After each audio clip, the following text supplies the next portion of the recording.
It's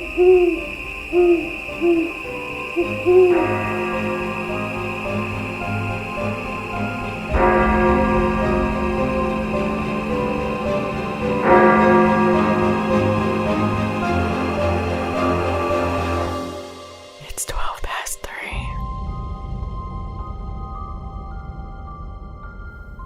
Alrighty, so you were sick last week and feeling better this week, Yeah, thankfully.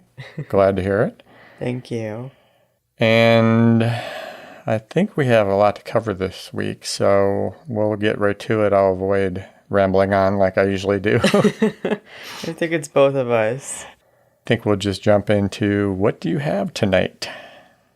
So, I'm talking about the first Australian woman to be sentenced to life imprisonment without parole. What year was this? In the 2000s. 2000s? Early 2000s, yeah. Was the first time? Yeah. Wow. Katherine Knight was convicted of the murder of her partner, John Price, in October of 2001. In February 2000, a series of assaults on Price built up with Knight stabbing Price in the chest.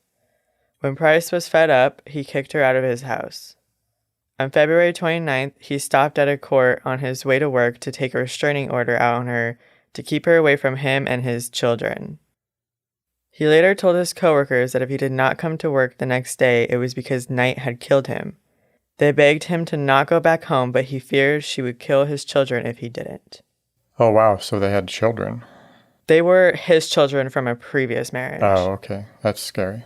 Yes, there were 3, but the youngest had stayed with the mom. Oh, okay. So his 2 older children.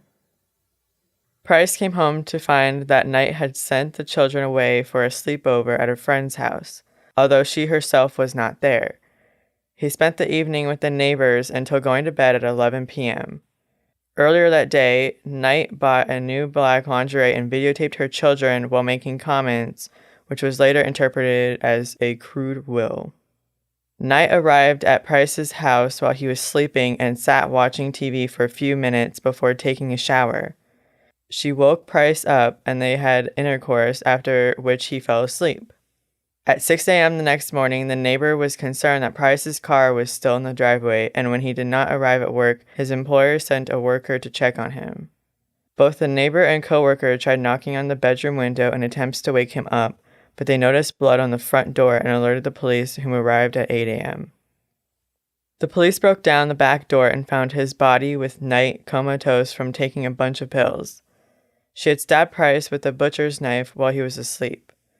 Blood evidence showed that he woke up and tried to turn the light on before attempting to escape, while Knight chased him through the house.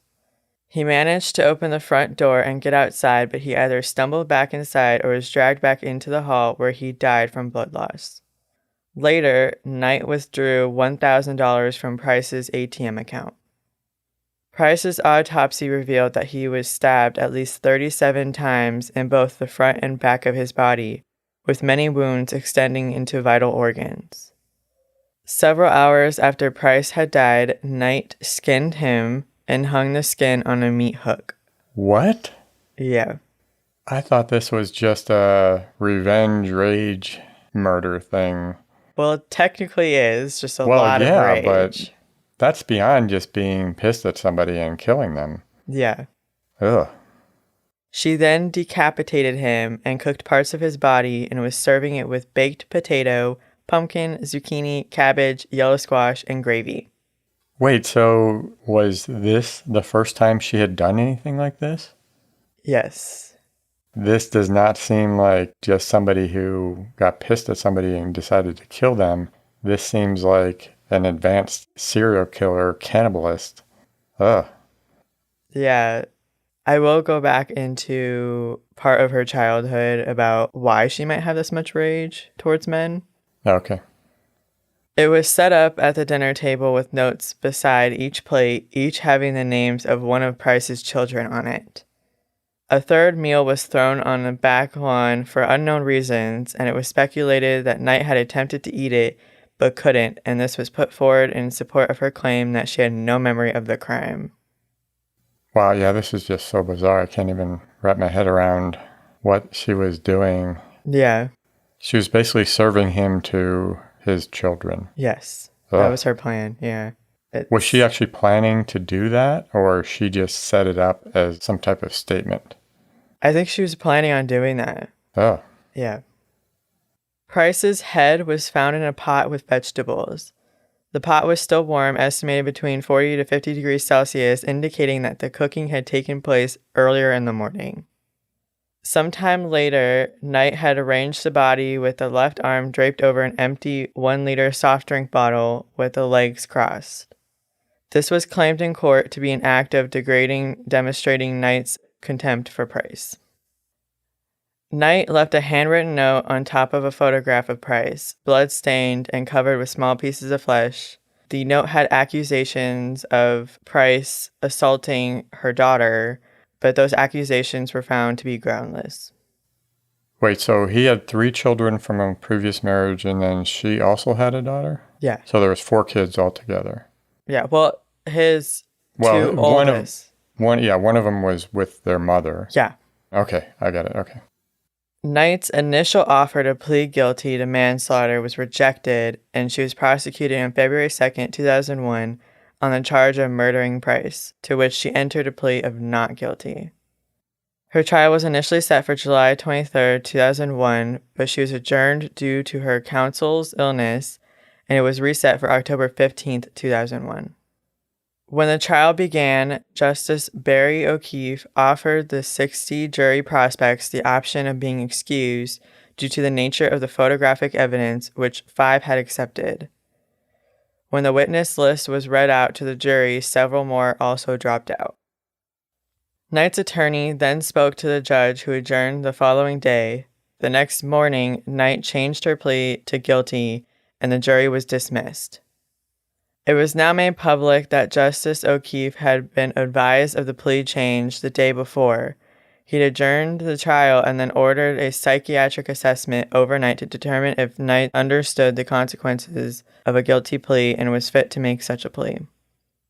Knight's legal team had planned to defend her by claiming amnesia and dissociation, a claim supported by most psychiatrists, although they did not consider her sane.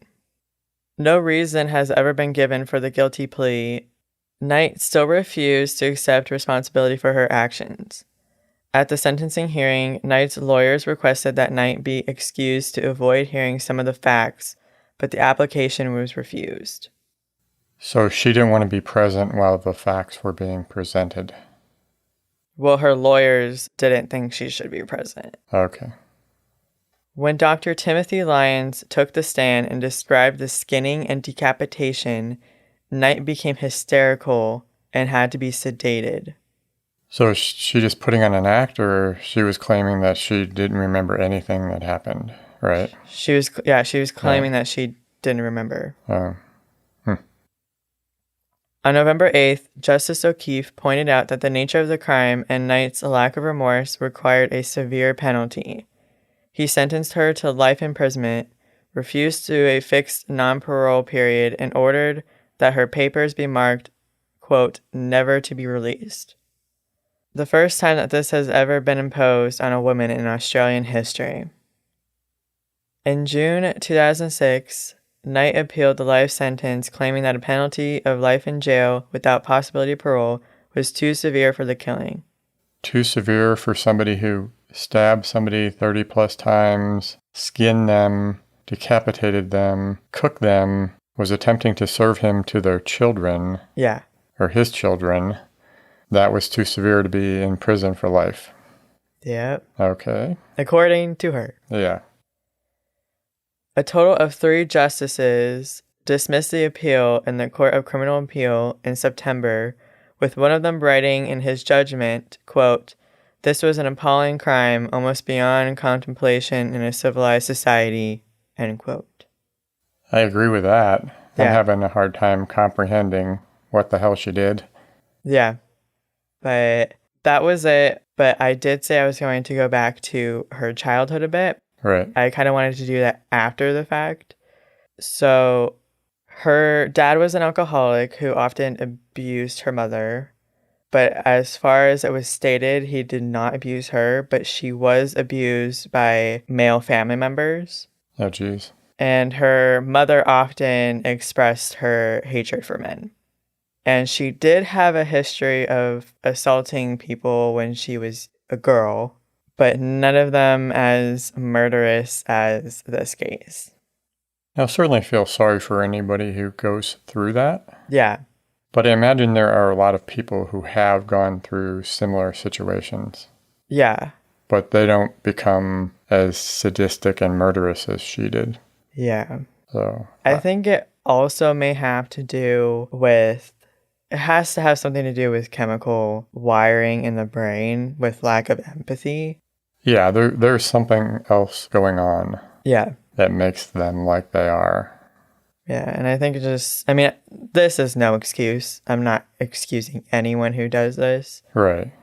I just think for why some people do become murderous and some don't, it's just the one, whether they have access to get help mentally to cope and recover, and two, the chemical imbalances in their brains. Right. And just not getting help in general. Yeah, definitely important to understand what they went through. Yeah. To try to understand, how to help people in the future. Yeah. But it has to be more than just the way they were brought up. Yeah. Like you said, the lack of empathy. Somewhere they lost that or never had it. Yeah, and that's kind of the argument of, I know she wasn't a serial killer, but are serial killers born or made? Right. And I think I've mentioned this before, but I actually did a paper on that. There was never a conclusion because it kind of goes both ways. Yeah, they just don't really know yet. Yeah. Or, like you said, both ways. It could be either or. Yeah.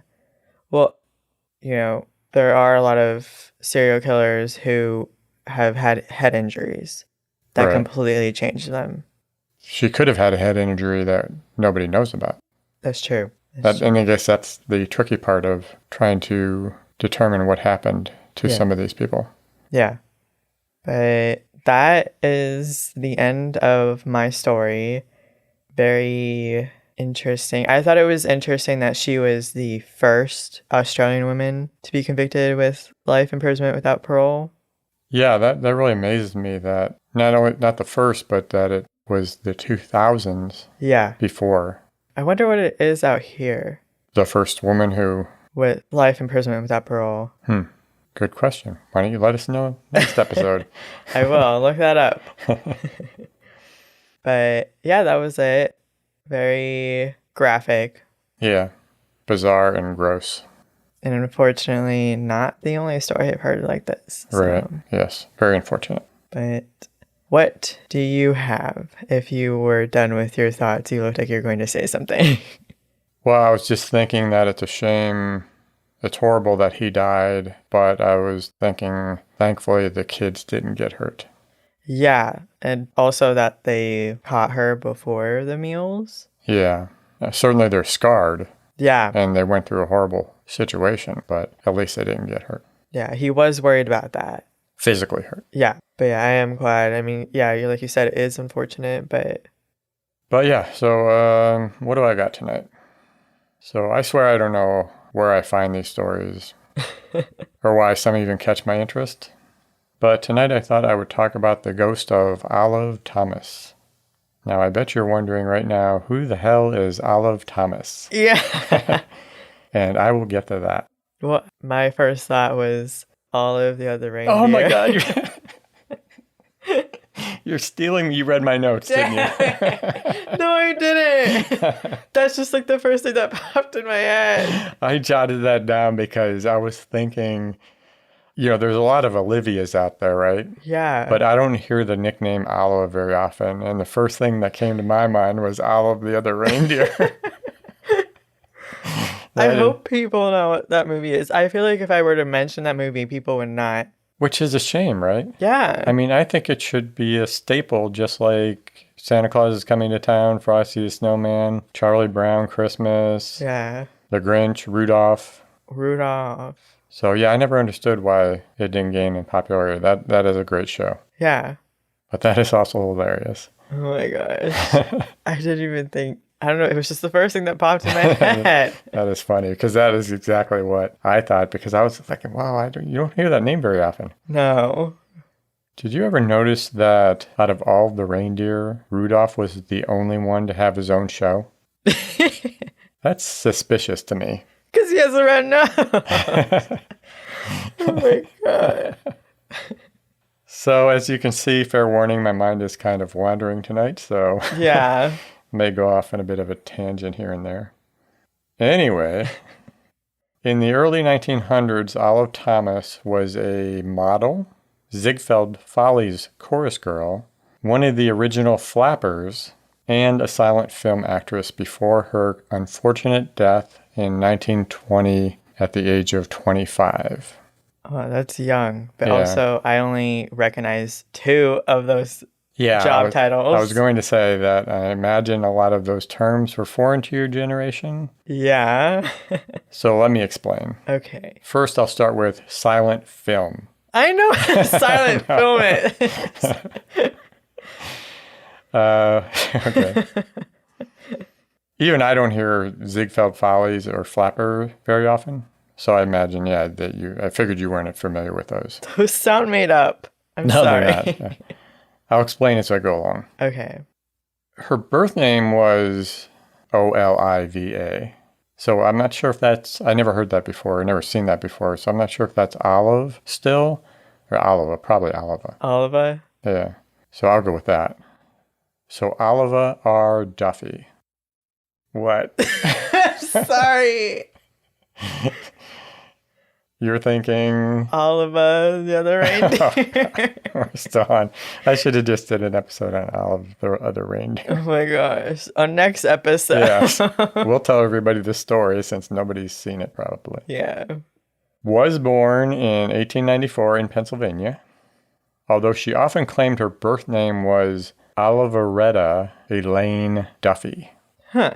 So, yeah, I'm not sure what that was all about. But That's interesting. after her father's death, when she was 15, Olive left school to get a job so she could help support her siblings. At age 16, she married a man by the name of Bernard Thomas, thus where she got her last name. Yeah. What? Bernard. Bernard. Such old names. Yeah, well, yes, in the olden times. I just want to know who looks at a baby and names it Bernard. There's probably people that are named Bernard. I don't want to offend anyone. Now you just offended. The whole Bernard population. Yes. And all the Bernards that listen to our podcast are no longer going to listen. Oh my gosh. Them and everybody in Florida. Florida gave up a long time ago. Yeah, maybe Texas. No, we respect Texas. That's where the hardworking devil is, isn't it? That's right. Yes, we do. We just tease the state every now and then. But Florida. Yes. Anyway, a couple of years later, in 1913, Olive moved to New York. I read a couple of different scenarios on her move. One where she had separated from her husband and then moved there. Another where she had went to visit her aunt, and she liked it so much she decided just to stay and abandon her life in Pennsylvania. I mean, valid. What's that? Valid. Valid just to abandon your life? I mean, why not? Sometimes you got to start off fresh. Yeah. In 1914, she entered and won a contest looking for, quote, the most beautiful girl in New York City, end quote, which launched her career as an illustrator's model. I know this is hard to imagine, but there was a time when advertisements and magazine covers were hand-drawn by illustrators. Wait, really? Yeah. Okay, when you said model earlier, I was thinking, what is she modeling for? She's modeling for the illustrators. Oh, yeah, no, that's... For advertisements and magazine covers. That seems exhausting. And, well, let me step back a little bit. Do you remember what magazines are? I know what magazines are. I had Ranger Rick when I was growing up. Oh, yes. Ranger Rick. Oh, my gosh. In 1915, Olive joined the Ziegfeld Follies. Seems like I'm going to go through a lot of her history before I get to her ghost, but I just felt it was important to understand who she was. Yeah. To understand the ghost. But let me explain the Ziegfeld Follies to you. Can I take a guess? Sure. Is it like a dance group? Close. Oh, okay. So it had dancing, skits, course numbers, songs, and comedy. Kind of like an all-around variety show. They had comedy back then? Yeah. Yes, they did have humor back then. It was invented, I'm not sure what year, but it was invented before then. So it was kind of a show capturing the glitz and glamour of the era. Yeah. And of course, a strong focus on beautiful girls. Makes sense. The Follies ran on Broadway in the early 1900s, and more specifically at the New Amsterdam Theatre on West 42nd Street between 1913 and 1920, when Olive was a part of that. Speaking of the beautiful girls aspect of it, there was also the Midnight Frolic, which was an offshoot of the Follies, which she also appeared in, that played in the rooftop theater of the New Amsterdam and was more risque and catered to a wealthier clientele. Yeah. Now on to another term that I mentioned. During that era, young women that behaved and dressed in an unconventional manner, short hair, glitzy attire, short skirts, short for the era. So probably, above the ankle, but still below the knee. I'm not sure if they went above the knee, but partying, going to jazz clubs, etc., they were called flappers.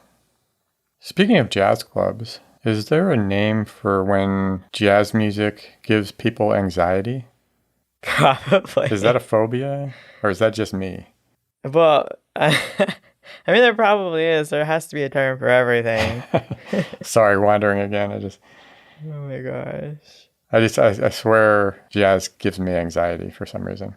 I kind of feel the same way, but I think it's all the sounds. Yeah, I don't know if it's the randomness of it, which is the intent, right? Yeah. But it just stresses me out. I think it's just like all the sounds on top of each other. Yeah. Bothers me. So when Olive launched her silent film career, which I'll get into, she is said to have been the first girl to portray a flapper on film. She actually was in a film called The Flapper in 1920, although I'm not sure if that was the film that they were talking about. Yeah. How original. Yeah. The beginning of the film era, right? That's true. It was in 1916 that she headed to Hollywood and began her silent film career. She appeared in more than 20 features over the course of the 4 years before her death. Oh, wow. That was my thought, but features back then weren't the full-length movie features that we think about today. Oh, okay. Like a lot of them were less than an hour. That makes sense. So still a lot, but not like 20 full-length films today in 4 years. So that would be insane. Yeah, that. And also, I feel like it takes less time if they're silent films. Yeah, I don't know, because, they're still talking and everything, but I guess less time as far as you don't have to edit the audio. Yeah. And if they mess up a line, you don't have to worry about it. Yeah. So bizarre watching silent films, especially without the music and stuff that they play with it. Oh, wait, there are ones without music? Well, the music was played in the theater, so they would have a piano player or somebody in the theater, but they would sit there and play music while the film played. That's weird. I didn't think about that. I just thought they I don't know why I thought this, because it's a silent film. But it definitely helps rather than it being totally quiet and everybody reading the captions or whatever, explaining the scene, and then the scene plays. Oh, so they do have those. Yeah, they have. It's not just you're guessing what's going on. No, they have captions or whatever you want to call it. So title screens. That's confusing. Anyway, wandering again, not just me. You have to call me out like that. You have to expect that I have questions. I know, just kidding. Also in 1916, she married Jack Pickford, the younger brother of silent film actress Mary Pickford. Now, total side note here, but I'm assuming you're not familiar, and I think it's worth mentioning, because Mary Pickford was actually a pioneer in the film industry. Oh. Aside from being one of the most, if not the most, famous actress of the era, one of her many accomplishments was founding the movie studio United Artists in 1919, along with Charlie Chaplin, Douglas Fairbanks, and D.W. Griffith. I'm assuming Charlie Chaplin's the only other name that you recognize there. So Olive and Jack initially kept their marriage secret, and Olive didn't want to take Jack's last name because she didn't want people thinking her rising stardom was the result of her relationship to the Pickford family. That makes sense. Yeah. Anyway, back to Olive, the other reindeer. So they were married, but as you can imagine, two young people living a lavish lifestyle in Hollywood. There was a lot of partying, fighting, reconciliation, Yeah. etc., right? In August of 1920, Jack and Olive headed to Paris on a second honeymoon, supposedly to spend some time together and try and repair the relationship while also doing some film preparations. On the night of September 5, 1920, they went out for a night of partying and returned to their hotel around 3 a.m. That's late. Yeah, but that was the lifestyle, right? Yeah. Intoxicated and tired, it is believed that Olive thought a flask contained either drinking water or a sleeping tonic, but it actually contained a mercury bichloride solution, which was a topical medication that had been prescribed to Jack to treat sores caused by chronic syphilis. Ew. Ew, yeah. Ew. Wait, it was in a flask? Yeah, they said flask, but I don't know if it was actually a bottle or a flask. There wasn't really a lot of detail on that. They did say the label was in French, though, so it may have added to her confusion about what was in the bottle or flask or whatever. Yeah. After drinking it, she screamed out, which woke Jack, and he rushed to her side as she began to collapse. He attempted to dilute the poison by getting Olive to drink water and then raw eggs to try and get her to vomit. A doctor was called who pumped her stomach 3 times, but as she continued to decline, she was rushed to a hospital where she died 5 days later when her kidneys failed. Oh. Yeah. Her cause of death was acute nephritis or inflammation of the kidneys caused by accidental poisoning. Jeez. There's a lot of controversy around her death. It was actually one of the first examples of media sensationalism related to a Hollywood star. Yeah. A lot of rumors and speculation surrounding whether it was murder, an accident, or suicide. Yeah. But I won't get into all of that. Jack accompanied her body back to New York via ship, and she is interred in a mausoleum in the Woodland Cemetery in the Bronx. Now, onto the hauntings, since this is a paranormal story. We had a little bit of possible true crime. Yes. Yeah, that's true. We could go back and do that story. Yeah. After her death, workers at the New Amsterdam Theatre claimed to have seen Olive throughout the 1920s. Now, the theater fell into disrepair in the 1930s. I imagine it was due to the Great Depression, for one, but it became a movie theater in the late 1930s. Not exactly sure what happened to the theater between then and the mid-90s, but at some point it was boarded up. Times Square was a pretty seedy place in the 60s through the 80s, before the renovations of the 90s. Yeah. So I imagine if anybody had sighted Olive during that period, they might have just thought it was the drugs. That makes sense. Just that era, probably not a lot of reportings, if there even were any sightings. Yeah. But the Disney Theatrical Company bought and refurbished it in the mid-90s, and that is when the reported sightings started up again. Wow. It is said that stagehands often report seeing a beautiful woman in a green 1920s dress walking around the theater and vanishing abruptly. The sightings mostly occur when the theater is quiet and mostly empty. I feel like that's how they usually are. Yeah, when there's less activity. Or is it when there's more activity, people just see them but don't really realize that they saw them? That makes sense too. Yeah.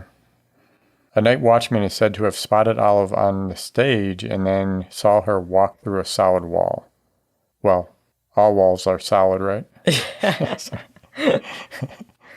I read different stories about what the watchman did.